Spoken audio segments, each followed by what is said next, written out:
Well, welcome back. Turns out love isn't patient or kind when it comes to reality shows. That story kicking off today's trending story.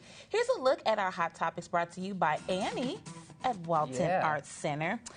Okay, well, over the weekend, viewers had to wait more than an hour to watch the Season 4 Love is Blind reunion special that was set to stream live on Sunday on Netflix. So it's the streaming service's second ever live event on its platform. Now, the special was supposed to start, let's just say about 7. Our time, Central Time, but didn't air till around 8:15-ish, although some Netflix users still reported difficulties accessing the content. So Netflix did issue an apology on social media, but true to social media form, of course they got trolled. Of course they did, yeah. From other cable networks like Bravo, who says, we would never keep you waiting for a reunion. I saw Oreo says, DM us. We're just checking in like, are you okay? Yeah. So, I mean, they got completely trolled. It was hilarious. So all you have to do is just go to Netflix's Twitter post and just look under there. There's so many people. Did they come up with a reason why they it was delayed? I guess just technical difficulties. So people actually were able to get in 10 minutes ahead of time. Okay. Because I even saw some friends who were like, okay, I'm in the waiting room. So there was like a waiting room, and you waited there for an hour. For a long time. Okay, so interesting. Yeah, so it finally did air, I guess, but just a little later than people wanted. Seems like we're still working out the kinks with that live streaming stuff. So yeah, they'll work out the kinks. Yes, that's right. Well, here's some kinks that have been worked out. Sadly, in my opinion, the curtain closes on one of Broadway's iconic shows over the weekend. Phantom of the Opera ended its historic run in New York City. The show opened the Majestic Theater in 1988 and played more than 13,000 performances throughout the years. Winner of 7 Tonys, including Best Musical, composer Andrew Lloyd Webber said there were multiple factors that contributed to the show's closing, including dwindling ticket sales and a high production cost. Tickets for the final performance went for as much as $4,000. I have to say, Jackie, I'm so glad Jill and I got to see this one last time when we went to see it in January.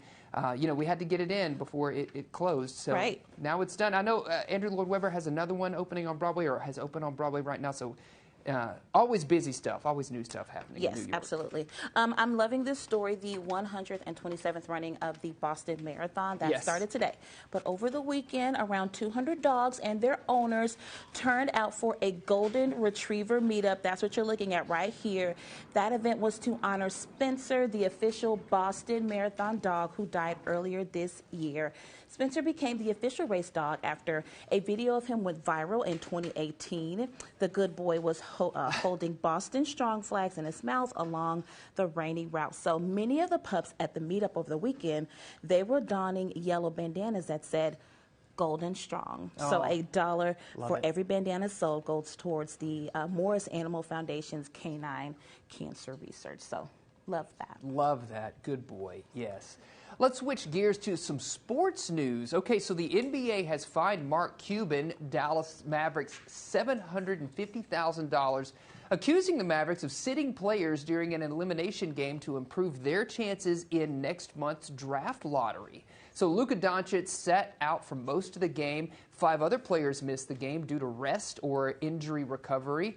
Had the Mavericks beaten the Chicago Bulls, there was a chance for Dallas to compete in the play-in tournament. However, they would risk losing the first-round draft pick. With the loss, though, the Mavericks are likely to land the 10th pick in the 23 NBA draft lottery, keeping their top 10 protected pick away from the New York Knicks. I mean, some drama here. Is that good strategy or what? I don't know. I'm just saying, like, it's the end of the season. They're like, you know, we're not going to win it all. We're not going to win it all. And, I mean, I don't want to speak for the team, but it's like, do we really care about playoffs? We just want our pick. Right. I don't know about being fined. It just seems like it's really good strategy. And then I saw that the Dallas newspaper reported that the Bulls also did the same thing during the game, but they also did not get fined. Interesting. So this is very interesting. But see what also happens, hopes that 10th pick comes through for Dallas, and maybe next year they decide to go for the playoffs. They're going for the playoffs. If they have to play in, they're going to do it. Yeah. Well, Wisconsin couple has millions of reasons to celebrate. Christina and Nick Trapani won more than $1 million on the game show The Wall, which you see right here. But they also raised $1 million on their own by making candles to help war-torn Ukraine. Now, they say they have a candle company, and they ship it all over the country, all 50 states and Canada. So the couple also creating candles to benefit local nonprofits like Dortran, which helps provide free rides to those who need transportation in the area. So they raised $1 million on their own, just based off their own candle company. Then they compete on the wall and win another $1 million. Man, the wall show is so fun. You know, we had the host on last week talking to us about it. What a fun show. Absolutely. Yeah, I love it.